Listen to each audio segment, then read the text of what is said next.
Ochoa. I'm a research associate at Gamos East Africa, supporting the MECS program here in Kenya.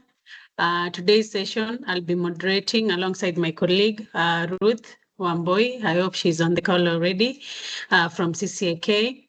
But these eCooking Community of Practice dialogues are usually convened in partnership with Gamos East Africa, African Center for Technology Studies, CCAK, and Kenya Power, and we are supported under the MECS program. The goal of this convening is just to bring together the clean cooking sector and the e-cooking sector, actors to discuss issues around the growing e-cooking sector and to support initiatives in that area. So we normally do our convenings through the WhatsApp group, which is really growing rapidly. At this moment, we have a membership of over 644. That's such a good growth. And we also do convenings via dialogues like the one we are having this morning. So I'll share the link as the discussion continues on the chat.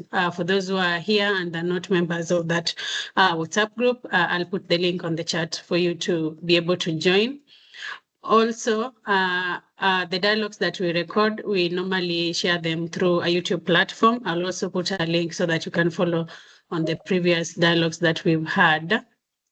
As we continue, because we are many on the call, I can see we are already over 35. Please feel free to introduce yourself on the chat so that we save on time. And I would like now to proceed and introduce our guest speaker for today. I think I did not put my slides on motion. Yeah. So today's dialogue is going to be focusing on driving access through inclusive distribution model.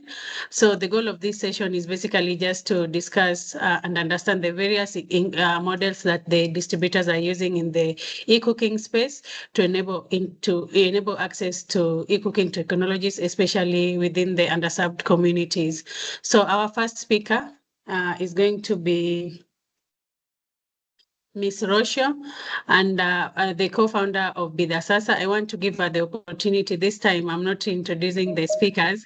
I want to give her the opportunity to introduce herself and tell us what she's doing within the Bidhaa Sasa company, and also to give her an opportunity to set the scene for us before we move to the next session, where we are going to have a group of panelists, including some of the last mile entrepreneurs that we're working with within the e-cooking space, and some of the distributors and manufacturers that are working here in Kenya. So Ms. Rocío, I would like to give you the opportunity to please introduce yourself and tell us what you do. First on mute. Okay, now you can hear me. Yeah, thanks for inviting me to this conversation today. My name is Rocío, and I'm one of the co-founders of Bidhaa Sasa. I'll have a small presentation which I will explain to you a little bit our journey, specifically related to the distribution of electric pressure cookers, which is what is relevant to the audience. So as I was saying, I'm one of the two co-founders. The other co-founder, David Dish, you probably know of him, and we've been running this company for already 10 years. So what I'm going to do, just to simplify things, I'm going to share, if I can, my screen. I never know how you do this. And then I'm going to tell me if you see the presentation. I assume you're seeing the presentation. Okay, fine. Yeah. So yeah. I have a few slides just to set the tone and introduce this concept of last mile distribution for the panel and the discussion and the Q&A. So I'm going to tell you our journey with electric pressure cookers specifically. Okay, starting with let me give you a little bit of background of what Bidhaa Sasa is, or used to be, because I think it does really matter to set the scenes, because not all people in the audience will have the same, it will be working in the same sector. So the problems we care about at Bidhaa Sasa are the existing weak rural infrastructure, as you all know, right? The infrastructure is not there. However, the technologies for the people that live in the rural areas in Kenya already exist, right? So there's no point in reinventing the wheel when the wheel has already been reinvented. The problem is reaching people in the rural area. And why is this important? And to everybody in the audience, is pretty obvious, but I will stress, is because 70% of the people in Kenya and in Uganda, as well as we have a presence there as well, live in rural areas. So this is a massive underserved market opportunity whereby a successful distribution business could be bringing a whole load of useful products to the households and businesses and institutions and everything, right? I call them climate smart tech because, as it happens, they are all related to making people more resilient and in some cases reducing carbon emission reductions as well. So what are we? We are 10 years old distribution business. We specialize on technologies that we specialize on bringing, sorry? You hear me? I normally take. Yes, we can hear you. Okay, somebody's speaking on the background. I thought it was a question. Anyway, Yeah, so we specialize on making technologies more affordable and more accessible. And those two words are very important, right? How we're doing this is we are working with existing social networks in the rural areas. So we are leveraging existing social networks to make sure that people know, right? Awareness and accessibility is very important. So people know that these technologies do exist. And I will tell a little bit about how we do that. And second ingredient is the affordability. We are also making these products more affordable by giving payment plans to everyone. No questions asked, apart from one condition, which is the group liability, in the sense that everybody's in a group. They are all checking on each other. They are liable on each other. They all are helping each other. And that give us, is a good instrument, a good mechanism for us to give credit to everyone, virtually everyone. Obviously, by definition, we are very focused on women's needs. That's you know, it's pretty obvious when you are working in the rural areas. So what we were, not anymore. We were a product agnostic distribution company. There are some pictures here of products that we have sold in the past. There are others that I haven't even bothered putting in the presentation. Until about 8 years ago, we still believe that you could run a business with the client on mind, right? What do my clients want, need, aspire, can afford, cannot afford, blah, blah, blah, blah. And then my job was to find the best products available out there, buy them, bringing them into the country if they were produced abroad, or if they were produced locally, then bringing them to my warehouse, fund my client, give them access to the finance, and distribute them to the clients in rural areas. That's not the case anymore. I can tell you the why, but it doesn't really matter for the session. All I'm saying is that there was a pivot in 2023 where we narrowed down the catalog massively to just a couple of products, one of them being the electric pressure cooker. So let's focus on the electric pressure cooker, which is here in this slide. How we started. So in Bidhaa Sasa, we started in 2015. And over the course of the 10 years, some products have joined, some products have left. It's a permanent evolution, right? As the technologies are developed, and the clients want or think they want, or they aspire to, improve certain aspects in their lives, quality of life, right? So this is not a static. This changes all the time. So let me talk about the electric pressure cookers. So what happens with electric pressure cookers? In 2020, we ran an experiment with MECS. And as I was saying, we were a product agnostic company, and we were very keen on experimenting with any type of product that we saw fit with our mission, which is increasing the quality of life of families in rural areas. So what did we do in 2019? We read the publications regarding eCooking with MECS. They launched a small challenge, I think it was in 2019, which included some research element and a little bit of money to run a small experiment for us to introduce electric pressure cookers within our catalog.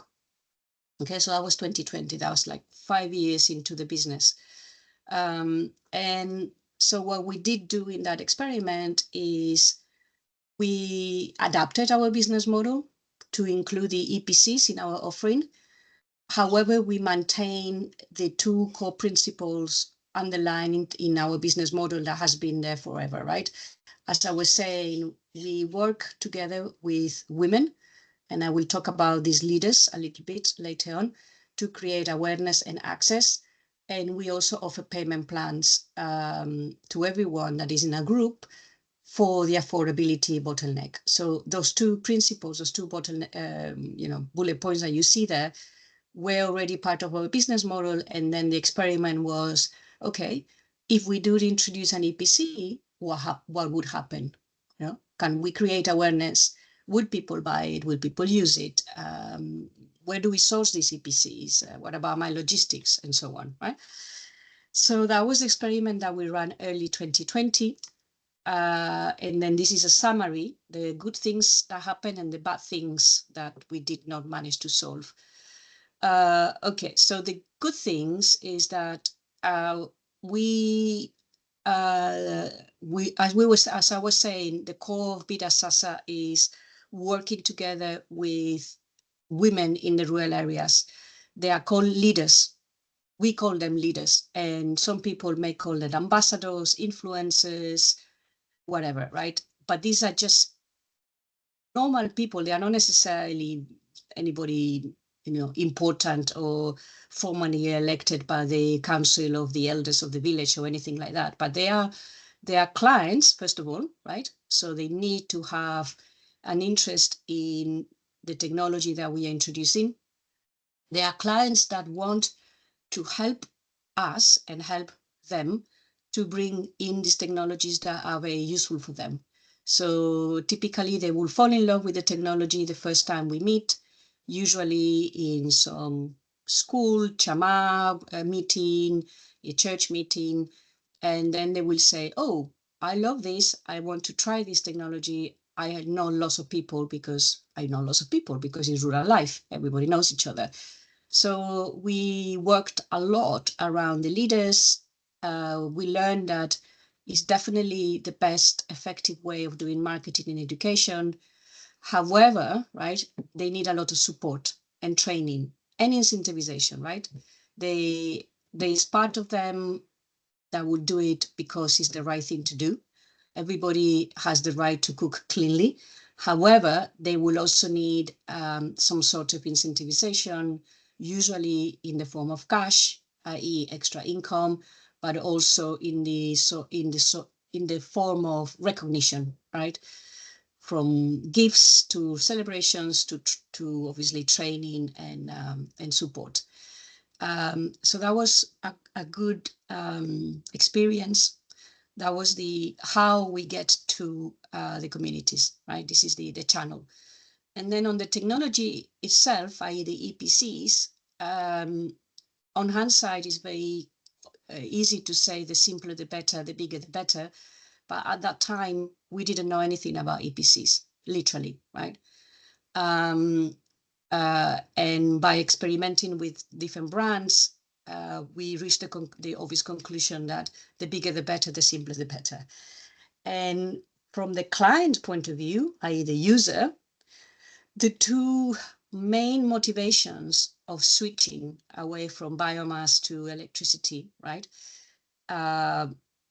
Pretty obvious on hindsight, but I think this is completely underestimated today, even today, 5 years down the line, is the time and money people can save. They do save money, by the way, because buying charcoal every day is a killer. They save huge amount of time and convenience, right? That is totally underrated because it's harder to measure. But that was overwhelmingly the positive feedback that we got in this 2020 experiment. The negative parts, massive problems securing the stock. Massive, right? It was very difficult. We tried all kinds of brands. We tried different importers. For an experiment of 50 units, you are not going to import from China a container with 1,000 units. We don't have it at that time. We didn't have any relationship based in China where the products are manufactured 99% of the time. You rely on local importers. It was very difficult. The second gap that we are still working on is the repairs and the maintenance of these products, which I'll talk about later on. And as I was saying, the quality of the brands that we tried was all over the place, good ones, bad ones, expensive ones, cheap ones, and not necessarily suitable for a heavy use. Heavy use, I mean, every day cooking for 6 or 7 people in a rural kitchen with lots of traffic. So after 2020, we met Tefal, which I think Duncan is in the audience and will speak later on. So MECS introduced us to Group SEP, which is the maker of the Tefal brand, which I'm sure you're all familiar. And we started talking to them to see if we could solve these problems, right? How we design, or is there an EPC design that is suitable for our target market? How do we secure the stock, and how do we repair and maintain these products in the long run? So fast forward 3 years. In 2023, and this is publicity for you, Duncan, Tefal launched the current model that is being commercialized right now. In 2023, we imported what I believe was the first container into Kenya in July 2023. The design is very simple. There's no electronics, hooray, so fewer things that can go wrong. And we pressed the accelerator, right? So we focused on eCooking since 2023. So we are not a multi-product company anymore, and we are almost exclusively offering EPCs in our existing rural network. So far, we have sold always on credit around 3,000 units of before the Tefal, right, between 2020 and 2023. And since 2023, we have sold more than 8,000 units from the Tefal model, both in Kenya and in Uganda. So conclusions, right? The positives and the negatives. One of my biggest problems I have is that my company is doing too many things, right? I'm distributing, I'm financing, I'm educating, and I'm repairing these products, and it's way too complicated, right? And this is a problem that we all have in the industry, that you end up doing lots of jobs because the ecosystem is not developed enough, right? And this is nothing new, but I thought I would make it clear that it is way too complex how we end up developing this business model because of the needs. So things that have worked well, I cut and pasted the positives from the previous slide. EPC design matters. The simpler the better, the bigger the better, right? So electronics out, a dial where people will choose the exact number of minutes that they need, because after 2 weeks, they know exactly how they want to cook their own dishes. And a bigger model, please, Duncan, we've talked to you about the bigger model for a long time, is badly needed. And we use the motivation hasn't changed, time and money and convenience. And then on the affordability, which is obviously one of the big bottlenecks here, these products are expensive compared to a equivalent appliance for cooking, right? If you could buy a decent charcoal stove for, let's say, 4,000 shillings, yeah, who is convincing you to go and buy a tefal equivalent, right? It's the same, use case, is for cooking, for 10,000 shillings, right?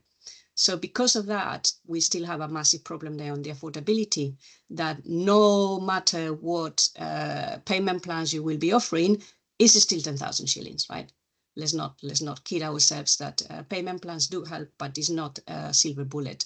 So what we have done often has been support from RBFs, which give a subsidy after the fact, right? We have worked and are still working with CLASP, with RVO and GIZ. All of them at some point in time have been running RBF programs whereby after we meaning distributors in general, not me necessarily in particular, after we sell the products and they verify the sale, they will give you a subsidy. So in effect, they are reimbursing you, because the idea of the subsidy is that you reduce the retail price. So I take the risk of not getting paid the full 10,000 shillings, reduce the price to, I don't know, let's call it 8,000 shillings. I sell a bit more, obviously, because that stimulates demand because it's a bit cheaper. And then CLASP or RVO or GIZ will give me 2,000 shillings later on after having verified that the sale did happen. The Tefal brand is a good brand. We have low failure rates. And the beauty of Tefal, again, publicity for Duncan, is that they will guarantee spare parts for years and years and years into the future. And now the negatives. And that's my last bit, because then we can talk about this in the Q&A. Spare parts still take a long time to get to us. There's a massive delay on the Tefal side of things. I had to establish a repair service and offer the warranty to my clients. Normally, in the good old-fashioned days, the brand would offer the warranty to the end user, and I'm sitting in the middle, and all I'm doing is I'm facilitating that service. It's not the case anymore. Tefal does not have a presence in Africa, apart from Duncan. He cannot run a warranty service for 52, 56 countries. And therefore, the policy, and I think this is relatively common with some big brands, is that the distributor will offer the warranties, which means that I have to become a repair shop, as well as a finance, i.e. a bank, and as well as a shop to distribute the products. And we know nothing about it, right? It's still up in the air. We're still learning. We are still setting up our systems in place. It's a big black box that has not been solved, and I don't really have many good examples to copy from. Other things that are still black box or like a big black hole is customer usage. We still know nothing about it, right? I can ask questions. I do ask questions. I don't have a meter deployed to every single client. I may buy some meters. I may do an experiment, blah, blah, blah, blah. But we still know very little about their usage, right? What do they cook? And how do they cook? And why do they decide to do the cooking? There has been some studies. There has been some diaries. They tend to be for urban folks. They never include people in rural areas. So the customer behavior is still an unknown. Appliances definitely need subsidies. However, and this is for the clasps of the audience, if there is any investor in the audience, any donor, with 12 months programs, you don't move the needle. 12 months program, RBF program is nothing. And I'm telling you why is that, right? The whole idea of a subsidy is that I can't take the risk of reducing the retail price. I work happily with CLASP or RVO or GIZ for 12 months. Then the program stops. What do? Huh? Should I go back to the old price and I produce massive shocks in my community because overnight my appliance goes up to 20% more because of the 20% that I passed on later, 12 months before, right? So this start-stop system of doing or releasing subsidies is not good for me at all, right? I need more runway. If I know it's going to be expiring in 3 years' time, I have time to adjust my exit strategy and what am I going to do in the last year to absorb the shock of the subsidy being exhausted, right? 12 months is not enough. Some of these, this RVO one is definitely longer term, but the other ones tend to be very short terms and is not enough. The amount of subsidy is not enough either, yeah, to make money, to break even and to have to run a sustainable business model. But hey, that's another conversation. Other problems that we still have is the perception of the cost of electricity. It's a perception because it's not expensive to run an EPC compared to buying charcoal every day. And then the other problem, if KPLC is in the audience, is the electrification in rural areas is very uneven, which means that from my operational point of view, I have to be extremely picky, choosy of where I establish my branches. Because if the electrification in that particular area, particular county is very weak, I'm not going to go there, right? And that means that there is no business there. So although generally Kenya has a very good electrification rate, is badly distributed. And that means that my distribution strategy follows that, which is a bit of a shame. So I'll leave that for questions.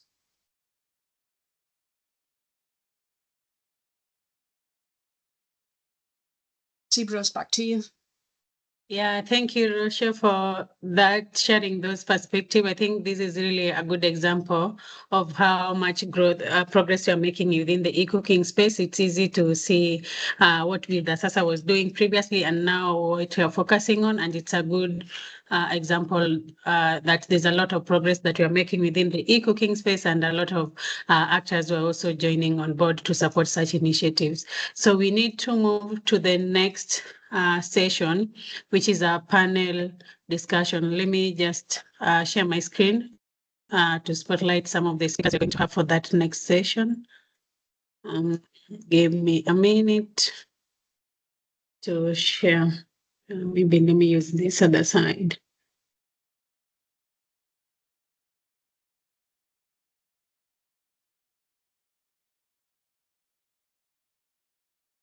Let me know if you're able to see my screen. Oh, yeah. Yeah, I can also see it from this side. Yeah, so for this next session, we have a number of speakers, some of them working within the eCooking space as distributors, and some of them are working as local manufacturers. So I would like, first of all, to give them an opportunity. If you can, please, Judith, Pauline, and Duncan, if you can turn on your camera so that the audience is able to see who is speaking, please do so. But I'd like to give you the opportunity to briefly introduce yourself, tell us which company you represent and what is your role in the eCooking value chain. So I think Rocío already did an introduction, so I'll go straight to Joy Kwamboka. If you're on the call, please turn on your camera and introduce yourself.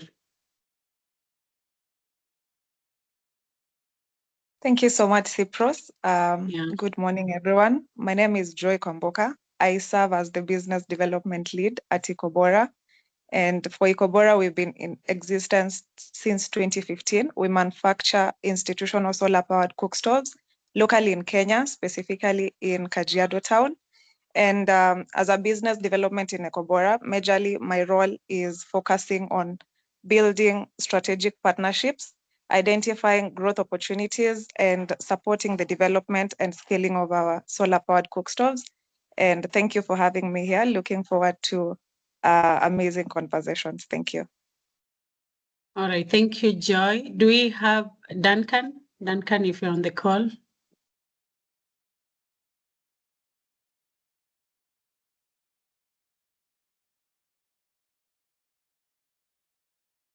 All right. As we wait for Duncan, can we have Judith?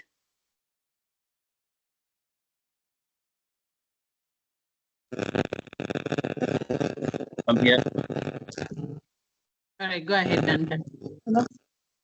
Sorry, I had already started speaking, but I had not had my camera. I mean, my mic on.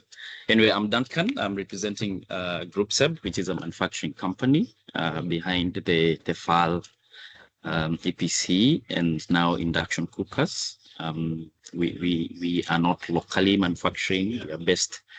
We are internationally. We are based elsewhere. But we have localized our product and working with distributors to, of course, incorporate feedback to our APC or our product. So our focus specifically is to design and produce high efficient solutions and tailored to needs in the African households. My role, therefore, is to support the distributors, equipping them with the right products.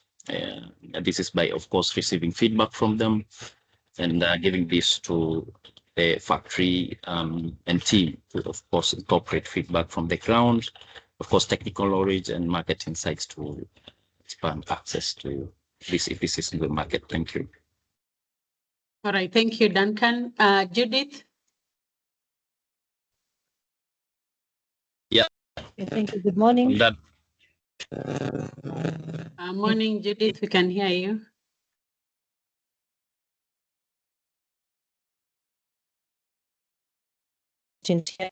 From Sia County. Okay, my company is called JGM Solar Products and Clean Cooking Solutions. I've journeyed for the last 15 years doing improved cook, so that is ICS. But for EPCs, I started 3 years ago.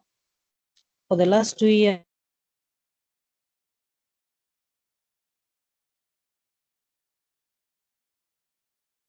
but now and Desini. Basically, I do the purchases. Mostly, I do the sales and marketing. I do demos in different places like churches, schools, and even marketplaces. Thank you. I'm happy to be here. Thank you, Judith. If you're having trouble with your connection, feel free to turn off your camera. Do we have Pauline? Pauline, if you're on the call.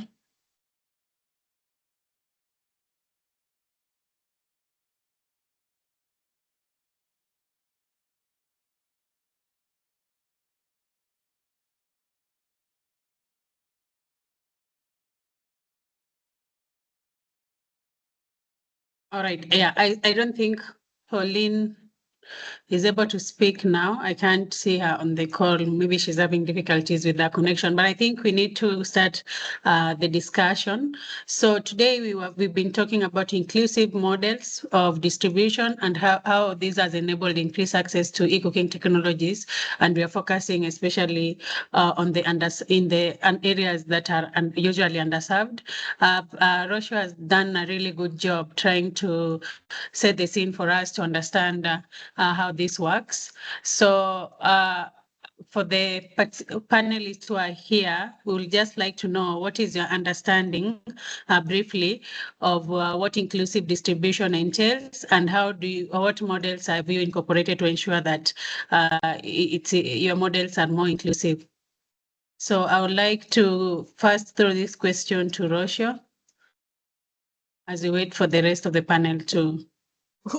your question is like the holy grail, right? How do we sell these expensive products in low income areas? Is that your question, Rose? Well, Yes. as I was saying, you have to do everything, right?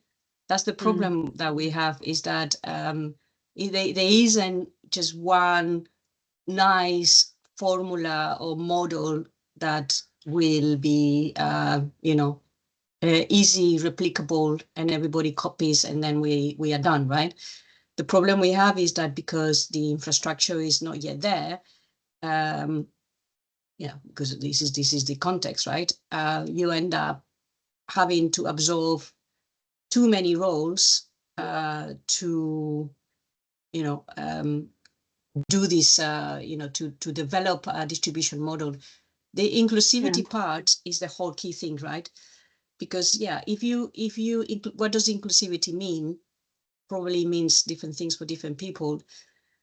For us, inclusivity means a large market opportunity that has been ignored by many, which is 70% of the population, right? So is that inclusive? Maybe, but it's the vast majority of people.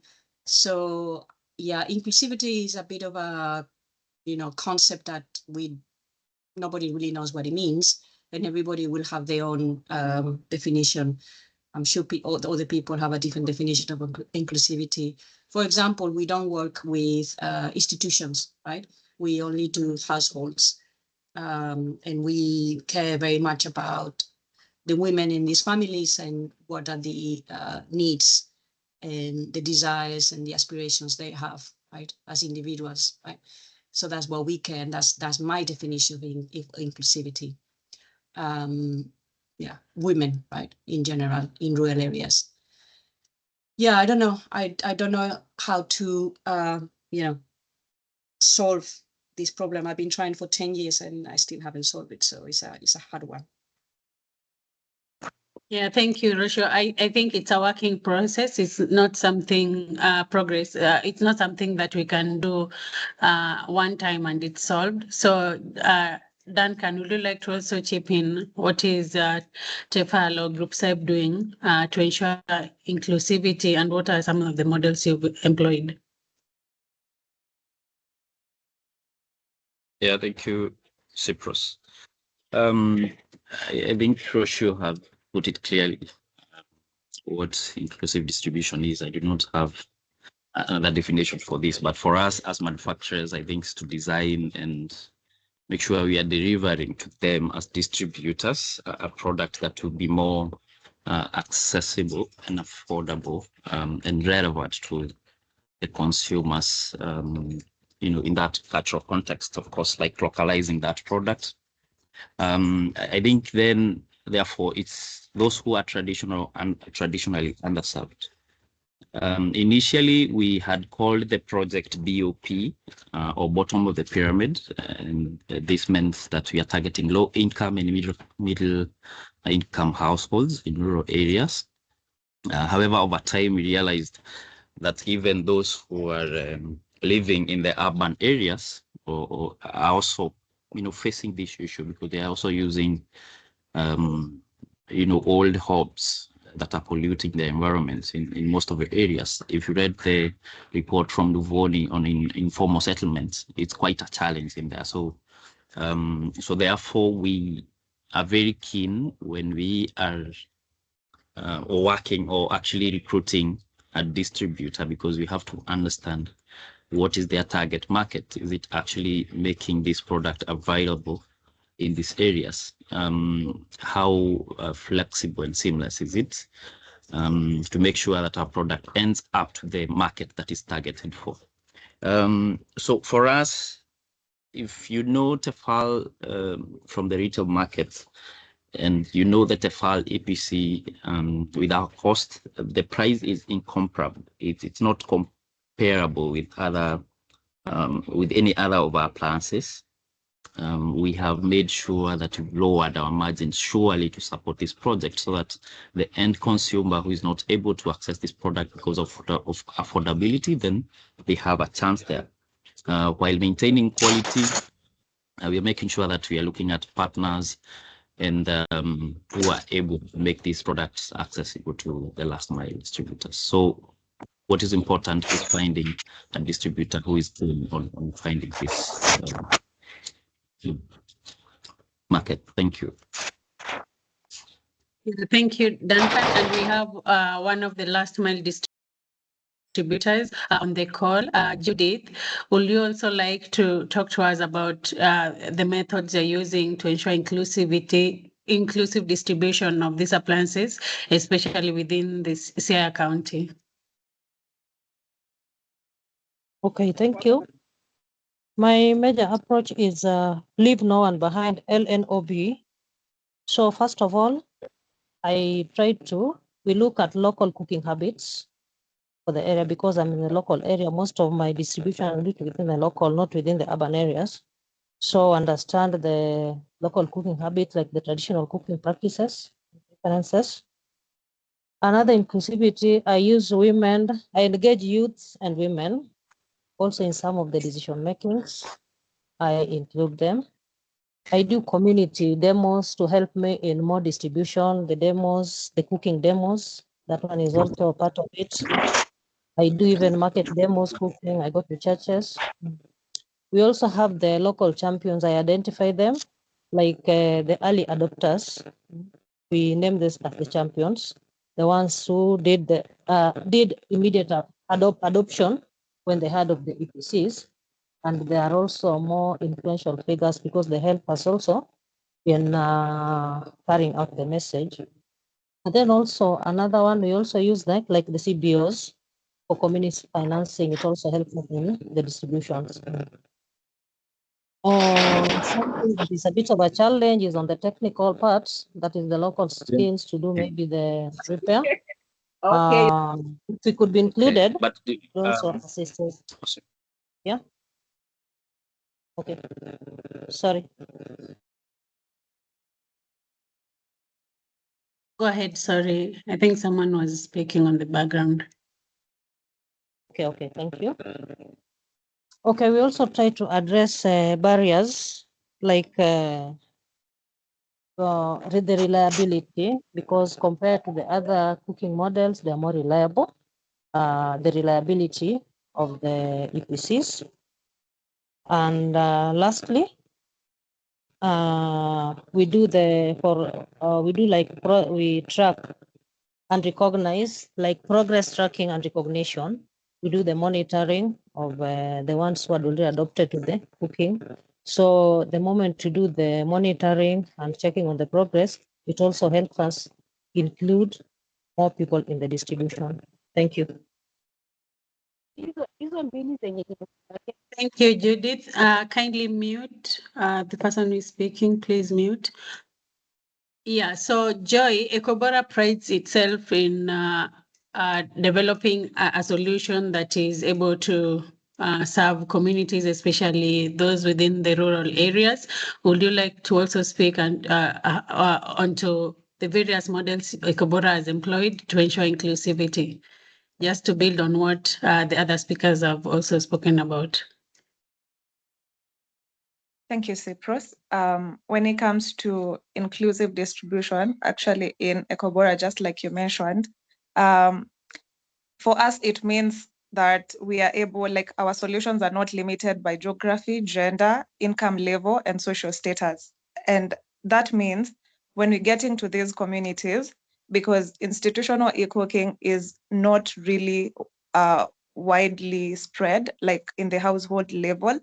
And some of the models that we've been able to apply to these communities, one major one is leveraging Juakali artisans. These are artisans who previously would manufacture firewood cookstoves. By getting to train them and engaging them in the production of our stoves currently, and supporting in installation and maintenance of those stoves in these communities, Ecobora not only upskills these artisans, but it also transforms them into community agents, and also help us access their markets and drive local adoption of these e-cooking solutions. And another thing that we've been able to do is involving these communities in design feedback.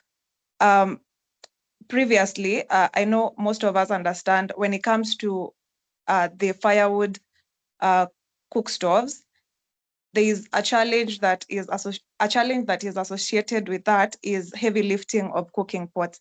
And this is one thing that we noticed in these communities, and it was a challenge because most institutions would employ men to serve in their kitchens because women are not able to do the heavy lifting of cooking pots. And this helped us in our design to make sure that our cook stove and cooking pot is one. So by getting these user feedbacks, they help us in designing and tailor all the cook stoves to their current needs. And just another thing that I'd like to mention is using alumni and faith-based channels. This mostly has proven effective in building trust and mobilizing the community support, especially in these rural marginalized areas. And also as the Kobora, we've been able to collaborate with technical and vocational education and training institutions. This is majorly to support and promote our technology through student networks and community outreach. These students get to apply their classroom knowledge in real world settings by now getting to assist in distribution, repair and maintenance of these cook stoves. And this hands-on experience actually has led to strengthening the local technical support in these communities. So that is helping us really to help the transition in these communities to adopt the eCooking, especially in the institutional sector. Thank you. Thank you, Joy. I think those are really wonderful submissions, and it's clear that all of you are not sort of one-man army. You're working in collaboration with the community champions to help you scale with distribution work. I think this is an approach that a lot of us need to embrace and continue promoting in their various areas of work. So one thing that is also coming out clearly is that there's need for products to be designed in a way that embraces local context. And this question, I want to pose it to Duncan and Joy Ekobora, because they're the ones who are working closely within the manufacturing space. So what role does localization and also local assembly of these appliances play in ensuring that the appliances are more affordable and accessible? If you'd like to briefly tell us that. So Duncan, you can go first. Yes, thank you. So severally I've been on the field since I started selling the EPCs. Now speaking on in a general context, and the biggest challenge has been customers being very skeptical and feeling that the product is foreign, coming in with names of meals that are not relatable. They have never heard of them. Things like pasta and other meals that makes them feel unsure if they want to adopt something that is alien. So therefore, localization for sure has been very critical to us in driving the adoption and the accessibility, and also makes it very easy for us to educate the customers because they're already relating to this product. So by creating awareness through an interface or messaging that is already locally relevant, we found that there is a connection to that product and to their daily routines. And of course, their cultural context is incorporated. So they feel, it's familiar. So the approach for us, it's not only also easier to understand and use, but also the trust that we want to build with our customers, for them to relate with it, talk about it, and share these experiences with their networks. And therefore, as a result, I think as part of the word of mouth to our distributor would be very interesting for them to get more people embracing that, getting to even understand that from an user and not necessarily a distributor. So we think this role, localization has played surely a great role or a big role in adoption at community level. Sure. Thank you. Any additions? Okay, so just to add on what Duncan said, actually for us as Ecobora, localization, manufacturing our solar cook stoves locally has given us an upper hand, because getting to the field, engaging people in these communities, most of the time they don't really I don't know the right word to use, but in most cases, when we approach them, they think that we are just assembling locally. But getting them to understand that we are not assembling, we are actually manufacturing, that gives them trust. I mean, now we are able to create that trust partnership with them.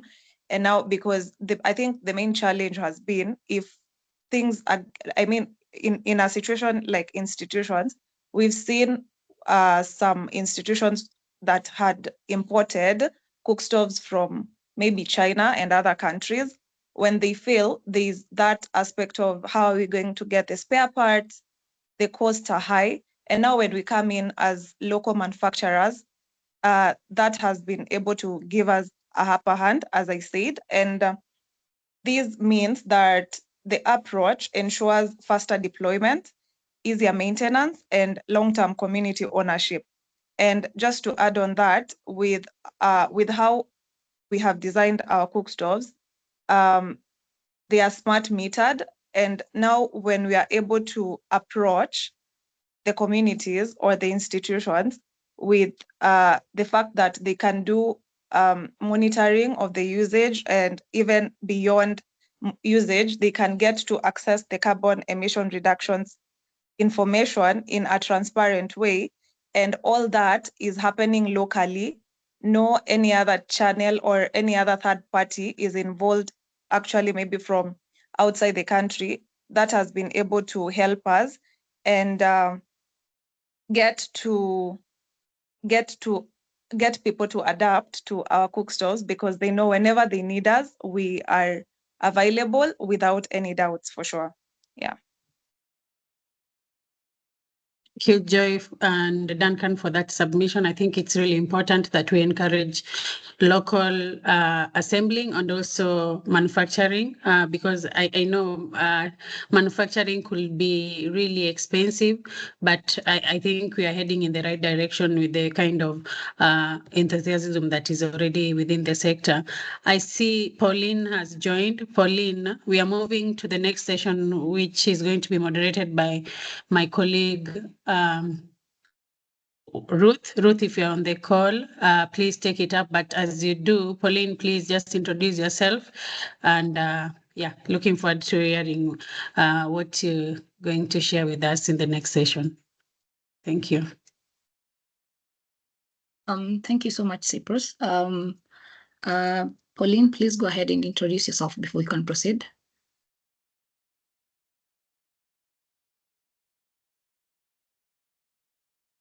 Okay. Pauline,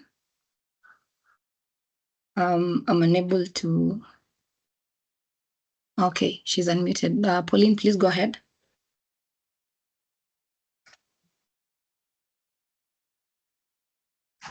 Hello. Good morning, everyone. Can you hear me? Yes, we can hear you. Yes, we can. Okay, I'm sorry I'm a bit late because my phone had some issues. I'm sorry for that. I'm Pauline Odhiambo, based in Homa Bay. I'm an entrepreneur based in Homa Bay County, Homa Bay Town. I sell electric pressure cooking and also cook stoves to the community within Homa Bay County. Okay, thank you, Pauline. I think as Cyprus has mentioned, you've found us in the I'm in the middle of the conversation, so yeah, I think you'll join us as we proceed. Yeah, thank you, Cyprus, and thank you to our panelists for the insightful pointers in scaling electric cooking, scaling adoption of electric cooking solutions to end users. So I'll move on to the aspect of affordability and financing. And I'll allocate each person, I think, 2 minutes each to respond to each question. So affordability continues to be a big challenge for end users to adopt electric cooking technologies. So what sustainable financing models? You've implemented so many models. I had Rocío mentioned the payment plans. We've had Dan come on board also with the innovative financing mechanisms. So from these financing models that you've employed, what has worked so far? What has worked so far for us to improve accessibility for your customers? I'll start with Rocío, then Duncan, then Joy, then Pauline and Judith. You're welcome. Yeah, thanks, Rose. You mean to make the appliance more affordable? Yeah, more That's the accessible. question, right? More affordable The to the end user. affordable. Okay, the affordability. Yeah. Yes. Okay, the affordability, the ones that the system that we have tried and tested for years and years and years, including for the EPCs, is the payment plans using group liability. However, this is not enough. As I was saying, 10,000 shillings, even you spread them over 12 months or 6 months, is still 10,000 shillings, right? And if you compare with the cost of a charcoal stove, which would be your kind of traditional competitor, is twice as expensive, or sometimes even 3 times. So that's not enough. The next thing. Okay, some echo there. The next thing we have tried, thanks to a variety of donors very active in the sector, are subsidies in the form of result-based finance. Obviously, these ones are harder to implement than straight grant because they only paid after the fact and after a verification. So that's the second mechanism to make these products a bit more affordable. And the Holy Grail that has been already mentioned, that we don't have yet, but we are working on it, like many others, is to develop carbon finance, so we can again pass on the carbon finance revenue to the end user, reducing the cost of the appliance. That is like today. However, right, if you think longer term, and this is for Duncans of the world, the people that are manufacturing these things at a scale, the Holy Grail will be if everybody in the planet Earth buys product Z, by definition, the product will go down in price, by definition, right? So we should not forget that the subsidies and the payment plans and the credit finance and all that is a temporary mechanism. So we get to the levels of volumes that people like Duncan and others manufacturing can double, triple, or multiply by 10 or 100 the production lines, and therefore prices will come down. Who would have said, right, 10 years ago that the prices of panels will be what they are today, right? So, and why solar panels have come down in price is because for 20 years in Germany, in the 80s and the 2000s, there were gazillions of subsidies being poured into the ecosystem. And now in China, they are manufacturing panels like hotcakes, right? With a very, very attractive pricing. So I think the Holy Grail is to get there. But it will take 2 decades, right? But in the meantime, all of the above. Thank you. Yes. Okay. So my main question was, out of the all the mentioned financing mechanisms, payment plans, subsidies, carbon financing, what has worked so far? What is which one would you say has been the most effective in reaching the end user? Well, I've only used carbon payment plans and subsidies, right? Okay. But Thank you. I'm still not making money, right? And Okay. I don't think anybody here is making any money. As Duncan says that they are selling their products at a very attractive price to kickstart the market, right? So we are all sacrificing margins because the market is pretty nascent, right?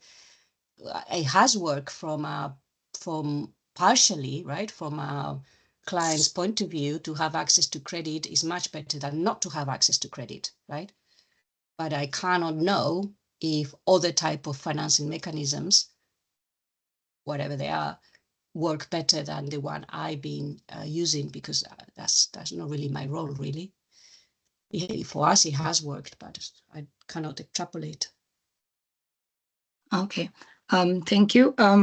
And I think she's also mentioned an important aspect. So as when you're answering Duncan, I'll expect your response to reflect from the manufacturer to distributor perspective, and Joy from the manufacturer to end user directly. And then Pauline and Judith will also touch on from the distributor to the end user. So please go ahead, Duncan. You're welcome. Yeah, thank you for clarifying that is from manufacturer to distributor, because I think for the distributor to end consumer and what have worked for them, it would be Rocío on Bidhaa Sasa and other distributors, because they are more hands-on with that model. So for us is and I had mentioned this, is that most people might be skeptical that they've seen Tefal products or products in the retail and they're expensive. But then this pricing we have for the EPC is not comparable with other brands. I mean, other appliances we have. That is because we made it, we made the margins very low so that our distributors can actually be able to get at a very, good price for them to, of course, extend that to the end consumer. So we play at that part, while cost of production doesn't go down. But what we're looking at is, of course, how do we lower our margins, of course, to support the clean cooking model. However, I have to mention again, even as we cut the cost and the product becomes available in the local markets, again, the pay-go and leasing, mostly the pay-go is quite a challenge because it's still expensive. It's of high costs. And if you add the cost plus that of pay-go, it becomes very high, and therefore the affordability is affecting. And I'm hoping we would have an honest conversation and research and testing more of these solutions to see if we can, see prices going down, hoping that someone from this area is, or someone who is dealing with this technology is present. So that said, for us, the community level, us is to cut down our margins, and of course, just been very, visible through our distributors on the ground. I think that is what I have to say. I would leave room to Bidhaa Sasa to share insights on the ground. Thank you. Okay. Thank you, Duncan. I'll welcome Joy to also share what has worked in terms of financing models for the manufacturer to end user perspective. There's no middleman, there's no in between distributor. So what has worked for Ecobora? You're welcome, Joy. Thank you, Ruth. So far, with Ecobora at the moment, we are using pay-go technology to offer energy as a service to institutions. We understand that institutions have firewood budgets, that's the energy budget in the schools. Now getting to allow the institutions make micropayments in termly installments based on usage, and now schools are able to access the stoves without large initial capital. Yes, it's a challenge to Ecobora as a manufacturer when it comes to shouldering the upfront costs before the returns, but we've seen it work for institutions. I'll give an example of Mwatate Secondary School in Taita Taveta County, which has over 1,000 students and are currently using the pay-go-enabled energy as a service cook stoves, Ecobora cook stoves. And in this case, we saw them redirect their firewood budgets to pay now for the model at Ecobora. Now, this allows, as a company, as a manufacturer, not to overstretch the institution budgets, because these are marginalized institutions, and an understanding of institutions have a budget to run through all the 3 terms when they're running. So if you get to overstretch those budgets, some things may not run in the school, and we don't want that. And so that's why we've been able to accommodate that and allow the schools to just use their budgets. And beyond that, something that we are seeing should be able to help us in the long run is carbon financing. And that's why with our smart meters, we're exploring that to further subsidize costs in the long run and make the cook stores more affordable, especially in marginalized communities. Yeah. Okay, thank you, Joy. I'll move to Judith and then Pauline. So what financing model, getting that cook stove to the household, getting that cook stove to the woman in the village in Homa Bay in Siaya, what financing model has worked for you as a last mile distributor? Judith, you're welcome. Okay, thank you. The model that has worked best for me is credit, that is through SACCOs and the chamas and CBOs. So what normally happens is that the members who needs the cook stoves, it's like they subscribe to the chamas or the CBOs, and now it's like they get a credit from the CBOs, and then now they pay, and then they go back paying the CBOs on small amounts every month. Cash has not really worked well for us because mostly people now they're used to PayGo systems, and PayGo, it's making it a bit costly. But we are planning on adopting the PayGo system so that we may not limit those who are not in the chamas. Thank you. Thank you, Pauline. Okay, thank you once again. What has worked for me best is the chamas. I've talked to the chamas within Homa Bay so that at least end month they bought one for a client. That's the way they used to do it. And then the challenge there is there are some other clients that want these products through PayGo. So that one has been a challenge to me. To get this product for them so that at least they can pay at a PayGo will work for me better. Thanks. Okay, thank you all. I'll move to the next question. So considering the importance of scaling electric cooking appliances, and this question will be directed to Rocío, Duncan, and Joy. Pardon, apologies for that. So first of all, considering the importance of scaling electric cooking appliances, what role can strategic partnerships with financial institutions or utilities play? By utilities, you're talking about Kenya, companies like Kenya Power, to expand the reach of your models. And first of all, by financing institutions, I'm looking at probably having consumer financing, financing partnerships, tailored loans for last mile distributors to scale. And for utilities, I'm looking at the aspect of expanding infrastructure to underserved areas, which was mentioned earlier, stimulating electricity demand by supporting awareness creation or offering favorable e-cooking tariffs, at least to also get more incentive to convince the end user to purchase the appliance. So what roles can partnerships with financial institutions or utilities play? So I'll give each of you 1 minute, and let me start with Joy. Thank you, Ruth. To start with utilities, this is majorly, I'd direct this to KPLC. We've seen in other situations, in other institutions, the electric connection to institutions was done majorly for lighting. So going forward, if they, whenever they're doing power connection to institutions, to factor in even cooking, because now it's becoming a challenge whenever we are trying to do the installations. Now we have to redo the cabling, which also extends now the budget, which is expensive for schools. I think that's something that that can be rectified going forward, because to help adoption of e-cooking in institutions.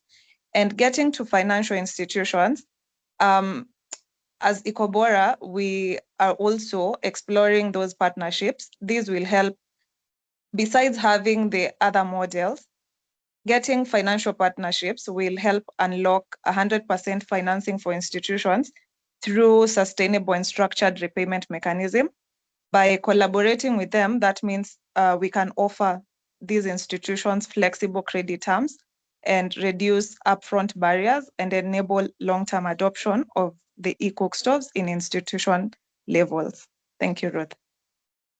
Okay, thank you, Joy. I think Duncan, I'll skip you for this question and let Rocío speak on behalf of the distribution to the end user for being one of your main distributors. So Rocío, please, 1 minute.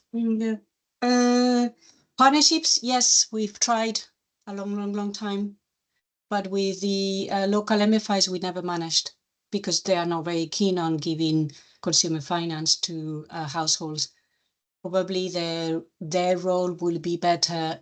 Not that I've ever borrowed from them either, but theoretically, maybe their role will be better to be supporting the businesses, right, in the value chain, the intermediaries, rather than the end user. I don't know, to be honest. For 10 years, we've been doing the consumer finance ourselves, and I haven't really seen that the MFI world has, increased their appetite to have exposure to consumer finance, to be honest. And I think their remedy is probably supporting businesses, right, rather than consumers. But that's the theory. The practice is that I have zero experience, unfortunately, partnering with the financiers. With KPLC, I have no idea. I have never really worked with them, so I cannot really tell you anything about partnerships with the utilities, right? Or equivalent, right? The mini grids the ones that are running the mini grids, right? You would imagine that it would be a logical partnership, but that has not been the case in my experience. So I can't really comment. Okay, thank you. Now back to Duncan. As a manufacturer having multiple distributors in the country, what role can, I'll be specific to you, what role can KPLC, good to see a representative from KPLC, what role can KPLC support to scale access of the Tefal appliances? Duncan? Yeah, I think for Kenya Power, for sure, because the distributors and of course us manufacturers are doing the heavy lifting to ensuring that we are creating the demand, educating these customers. Of course, Kenya Power has been part of it, of course, honoring Irimo and team and Irene. But now the challenge is as we go to the rural areas through the distributors like Bidhaa Sasa, who is well embedded in those areas, is that the grid or the feedback we receive is that even with the current users, they say, or when we look at the data of usage, how consistently they've been using the product, sometimes not, they don't use it daily. And you ask why, is because sometimes the power has gone out. So if I decide to cook ugali, then it gives us, it gets us back to the issue of grid reliability. And of course, some areas that do not have electricity in the rural areas, which could be a potential market, but has no connection. So I think the challenge is to ask Kenya Power to, of course, make sure that this is reliable. They have been making steps. I would say congratulations to them for the step they've made, but for sure we are looking at a grid that is surely reliable, even as we create these demands in these rural areas, and making sure they are not skeptical about using these appliances consistently, and hoping that one day we want them to use only these advanced solutions. Then we have to have power that is reliable. And just to mention on the issue of financing, because this is quite important, allow me. The distributors, as I've mentioned, they're doing the heavy lifting, educating customers, handling after sales. And they are creating the demand, but to actually meeting this demand requires a lot of working capital. So therefore, stock could be a bottleneck. So for us as manufacturers who are making or supplying this product, we at some point end up having challenges with our distributors who are not able maybe to even match the demand or they are looking to match the demand, we give them credits, and maybe at some point, even the RBF and other financing institutions are not able to give them funding at the timelines that they have maybe mentioned. So therefore, if we have given a credit to our customers, say 90 days, and the RBF is not again ready because within 90 days, because maybe we use that as basis of giving this credit facility, then it affects our relationship with distributors. And therefore, you can imagine it might affect the supply demand equilibrium. So I think for me, this is quite an important area. I would even ask GIZ and other organizations that gives RBF, is it possible at some point that you're able to even give a deposit to institutions that you've given a contract for RBF, give them a deposit to enable them run their operations and maybe afford some products before the time of maturity. I think even it's important we have this discussion as eCooking CoP about which institutions do we need to have, because I'm not sure banks right now have surely invested or well invested in this space. So therefore, we need to incorporate financing institutions that would actually support distributors to manage the demand that is there or how we have created. Otherwise, we'll just be saying we are creating demand, we have created demand, but the stocks are still not available. Thank you. Okay, thank you, Duncan. Back to Judith. Earlier, you mentioned the use of credit through SACCOs, and I think you also touched on chamas and CBOs, because I believe these communal arrangements have they also have access to. They also have bank accounts as the communal arrangement, and also now I'll need two aspects from you. First of all, through credit, that is already a financial institution. What role has partnerships with the SACCOs that you're working with? How can you improve on that?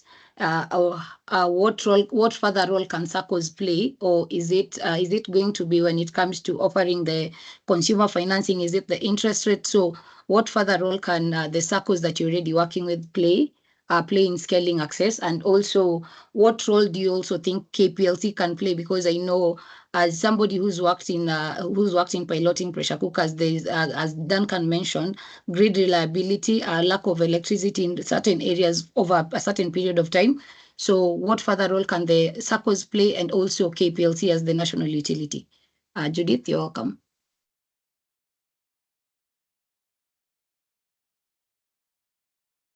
Judith?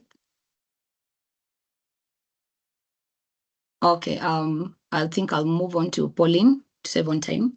Pauline?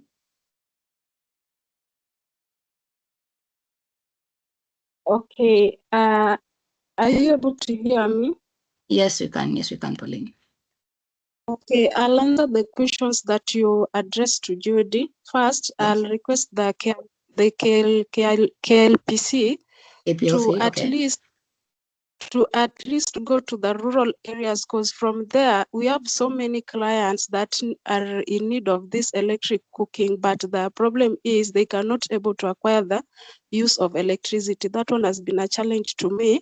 And then also when it's come to the payment of the token now, if you want to use that electric cooking, sometimes it forces me to use my own money to at least buy a unit for a customer, to at least convince him or her the days that unit will take for him to cook either 1 or 2 days meal. That one has also worked best for me. When now it's come to chamas, and actually I normally go to those chamas and I talk to them, I do some demo to them, and then at least they said that they see the benefits of using electric cooking. So at least they talked to the people within that chama, then they agree that if at all they're meeting, let's say in a week, they're meeting on Tuesday. So they are now deciding on their own that coming next Tuesday, they will have to purchase a 1 EPC for a certain person in that chama. So actually working with them has been good to me, because the reason being, doing the demo for them, showing them how that electric cooking works, how to clean it. Actually, it has been good for me to work with those Chama people. Thanks. Okay, thank you, Pauline. Okay. On the utility, pardon, is someone else speaking? Okay, allow me okay. back, sorry. Okay, Judith, please, 1 minute, please. Okay, thank you. Okay, to react on KPLC, most of the, I would say more than 50% of the village or the household, they do not have access to electricity. That is a challenge. If it can be addressed, it would be good for us. And then also for the Ecobora, it would also be an opportunity to work with them, because solar we have, in fact, in Siaya, more than 8 hours a day, or about average of 8 hours a day, we have the solar light. On SACCOs, if the SACCOs, SACCOs, they also make a profit. So it makes the EPCs to become a little bit more expensive, because they have to charge to make their margin or profit. And also when we sell to them, also we have to make our margin. So maybe if the SACCOs, if there's a way they could get maybe the carbon credit, so that the members, if they get the EPCs from them through their credit platform, then we would really move volumes, because the price of the EPCs will go down. Thank you. Okay, thank you, Judith. Just to save on time, I'll move on to the next question, but I hope representatives from the National Utility have taken note of the mentioned challenges. And yeah, so for the next question, we'll be moving on to scalability and sustainability. And just to touch on, this is transitioning to the long-term viability of these market approaches that you're taking. I'll phrase both questions so that you can all answer them at once. So the questions will be directed to Duncan and Joy. I believe I've taken quite some notes from Rocío based on her presentation so far. So for Duncan and Joy, 2 minutes each. So transitioning to the long-term viability of these models, and by sustainability, I'm also trying to cover the bit of diverse and inclusive financing, operational efficiency and localization, strategic partnerships, and policy and market support. What are some of the biggest challenges you've encountered in trying to scale your distribution model? And additionally, adding to that, how can the broader sector, that is government, development partners, support manufacturers and distributors in expanding access? So Joy, please go first. 2 minutes, please. Major challenges currently in scaling our distribution models. I'd say many communities, especially marginalized communities, are unfamiliar with institutional e-cooking, and most of the time they view it as unreliable. So this necessitates ongoing awareness campaigns, live demonstrations, and even partnerships with local communities. And this is one of the major things that we'd love for the sector, even with local government, to get to do. I mean, the awareness, I know in household level, there is much awareness, but also awareness in the institutional level would go will do good when we get these partnerships. And I think another challenge that we've been facing on our end is limited access to affordable end user financing, especially in marginalized communities. For government development partners and the sector at large coming in, if they would support local manufacturers, now like in this case Ecobora, by offering targeted financial instruments like result-based financing. These would help reduce the upfront cost burden, de-risk investments, and even make e-cooking solutions more affordable, especially in the institutions level, who lack the capital to pay upfront. And also they can also play a critical role in strengthening the policy and regulatory frameworks, running large-scale awareness, like I had mentioned, and behavior change campaigns, and investing in technical capacity building at the local level, because now these will create an enabling environment for equitable market growth, ensuring long-term system performance, and even support inclusive access by empowering the local communities and I mean the local communities in the last mile regions at large. Thank you, Ruth. Okay, thank you, Joy. Duncan?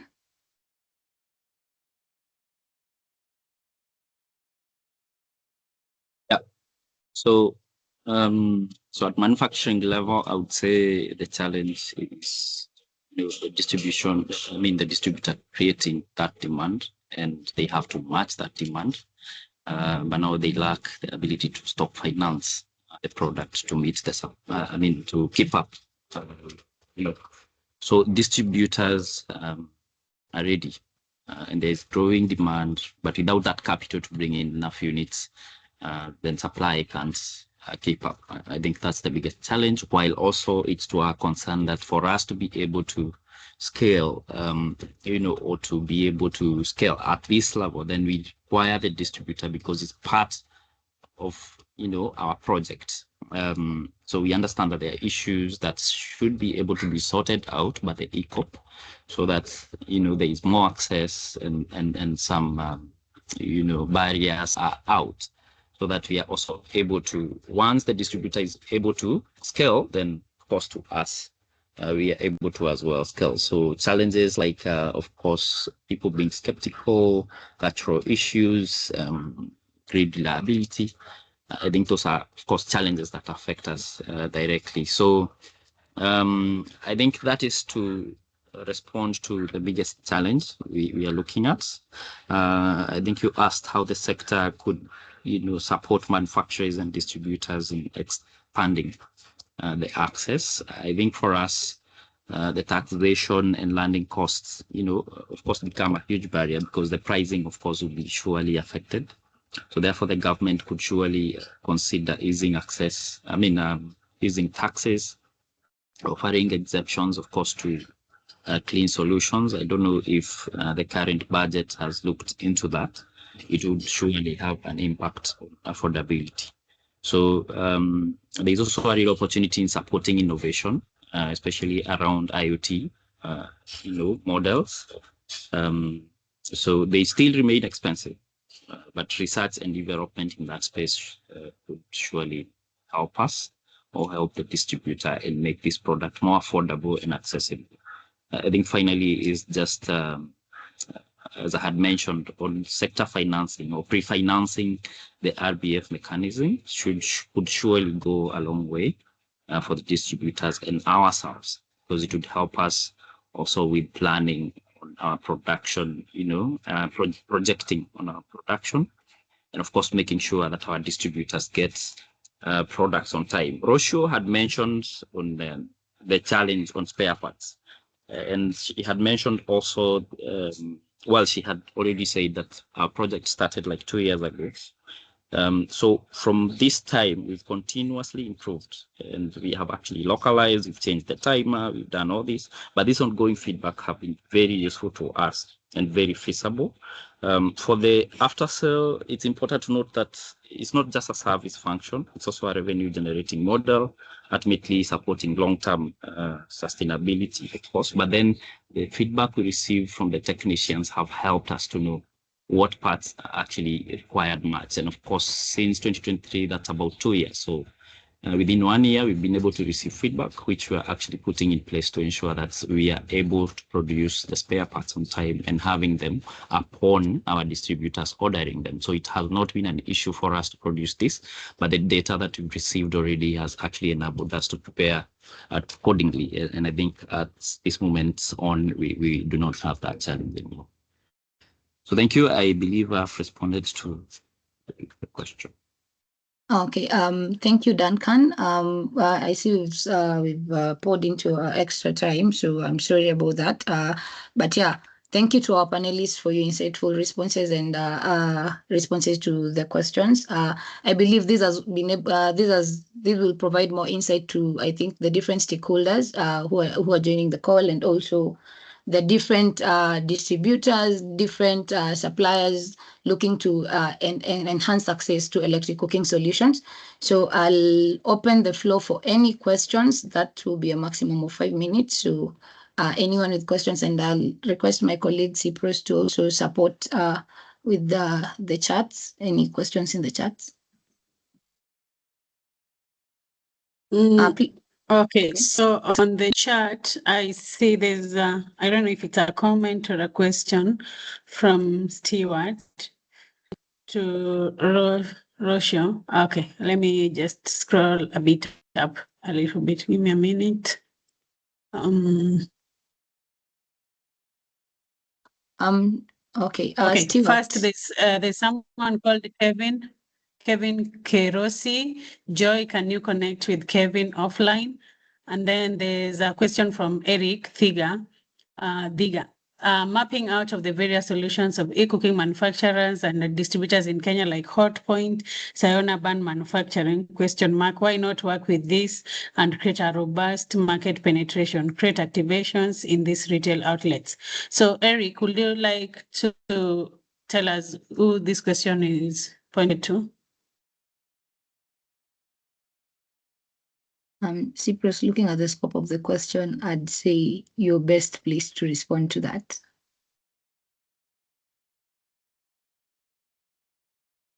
I'm mapping out of the various solutions. Okay, yeah. So I'm asking Eric. Eric, maybe can you ask your question so that it's more clear? Because it sounded like a comment or a recommendation. Okay. This still on the call? I think we can move on to the next one. We can move on to the next one. So there's another comment from Paul. The challenge is technical issue. How is the after-sales services addressed on the hard-to-reach areas? I think there was quite a lot of response towards that. Paul. And I think Cyprus, just to mention that, I think you can highlight, just respond to Paul. Paul, you can reach out to Cyprus for more information, but yeah, I think there's also training of technicians in different areas that has been happening. I think so far there was Kisumu. Cyprus can be able to expound more, but yeah, there are technicians being trained under different programs to support after sales services also by the different manufacturers and distributors. So yeah. Cyprus, please go ahead. All right, thank you, Ruth. Do we have anyone with a question to just ask directly to the speakers? Because majority of the comments based on the presentation that was happening. We have Irene. Okay. And Irene as well. So Jimmy, go ahead, and then Irene. Jimmy's question is in the chat. So it's a specific question for Rocío on RBFs. What would be an ideal length for implementation in subsidy level? Rocío, please. Yeah, I was just chatted. I just typed minimum 3 years, probably 5 would be awesome, right? That will be my request, my ask. Okay. Jimmy, I hope that responds to your question. Irene, you're welcome. I just wanted to answer some of the comments that I had from this. I don't know if that's in order. Yes, please. You're welcome. The comments I had from the speakers, from the panelists. Yeah. I think the first one was from Rocío, where she commented on the reach, the grid reach. Where she said a lot of people where she is have not yet been reached by the grid. My comment is that we are moving as fast as we get funding, because if we were to move with our own money, then it becomes very, very expensive. So we've been moving as we get funding. Most of the last mile schemes have been funded by AFDB, the World Bank, the government of Kenya, and some of it by Kenya Power. So where we've reached now, we are at 79% reach countrywide, and we are still moving. I think by this year, end of June, which is very, very soon, we're supposed to have connected another 400,000 customers, over 400,000 customers into the grid, which I think we've achieved. So we move as much as we get funding. It's a little hard to move with the funding that we're getting. There's a little bit less funding of late, but we are moving as fast as we can to reach those customers. Then there was reliability. I would like to assure you that it's one of the KPIs that the managers, the county managers are tasked with. One of the KPIs they have, key performance indicators, is reliability, both on the system and for the customer side, Kaidi and Saidi. The customer has to have as little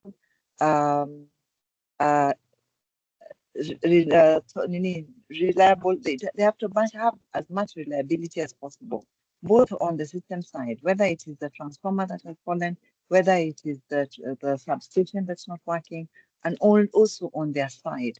It has to be as little as possible. But we have an aging system, and we are working on that. We have a little bit funding that has come in, and we are working on that.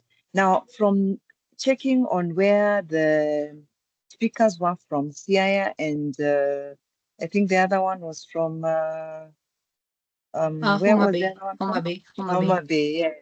Those areas, I think they're at one is at about 49% grid reach, and the other one is below 40. So I know that you have customers. A lot of our customers are still there. Customers that we can reach are still there because the grid there is not yet very widespread. And those are areas that we're looking at. We also know that those are areas where there's a lot of outages because there's a lot of there's still a little bit of load shedding because of the lines there. I cannot go further there because it's on that because it's a bit technical, but there's a little load shedding that is taking place in Western region. And so Western region is experiencing a bit, I think 2 or 3 days of load shedding, where you experience in the evening some hours of no power. So that we know about, and we've been working on it because of very, very long lines that we are working on to reduce. The other thing, so reliability, we are working on that. We're working on the low reach, the grid reach, access, we are working on that. And we, as I said, as much as we get funding, we're working on that. And we know that those are the areas that, especially those areas, we know that the grid is not yet reached the areas. And the more people sell, the more people use with electricity to cook, the more we sell. Because a lot of our customers use less than 17 units per month, which is very, very little. For us, it is not viable. So we need customers to start using cooking, to start using e-mobility for those customers to be viable for us. The other question something I needed to comment on was wiring. There was somebody who commented that we need to improve wiring for institutional cooking. And this one is beyond our reach because we connect customers according to what they bring for us. EPRA has tasked us to work with wiring the certificates that are brought to us, and we connect you according to what you tell us you need to use. If you bring a wiring certificate for domestic use, that the wiring person, maybe you can't afford to wire your kitchen, and you're saying you do not need to upgrade your wiring to institution, that is what we are going to use. So we've been asking Ecobora to work closely with us so that we can come in and maybe advise that school to upgrade. And if we advise the school to upgrade, we most probably advise them what to use. And we don't have to come all the way from Nairobi because we are everywhere. So if it is Homa Bay or Siaya, our people are there. If we move with you, if you're going to such and such a school, we'll send a technician there to do the demand side management to check what is needed. Do they need a transformer upgrade? If there are other customers there, we may need even to upgrade the transformer, and that may be done by us. If they upgrade it on their own, then the cost again may be only be on their end. So again, I continue requesting Ecobora that you work with us. You work with us. If you work with us, the CBMs there, that is the county business manager there, will know that school is cooking with electricity. So even when they need to work on the line, they will work on the line maybe in the hours where they know that the school is not cooking, or they will talk to the school and they can organize on when they can work on the line. I think I've answered all the ones I needed to. But yeah, that is as much as I think I picked from the questions or the concerns that were on the blog. Thank you. Thank you, Irene, for the responses. I think this also covers part of the questions that you're asking about the role of strategic partnerships, at least with the utility. We've gotten a response on that. So I have checked, checking at the chat. There are no more questions, so I think I'll hand the session back to my colleague Cyprus, and thank you all for participating.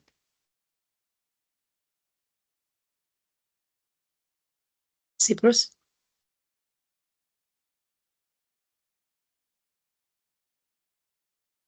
Cyprus, are you still on the call?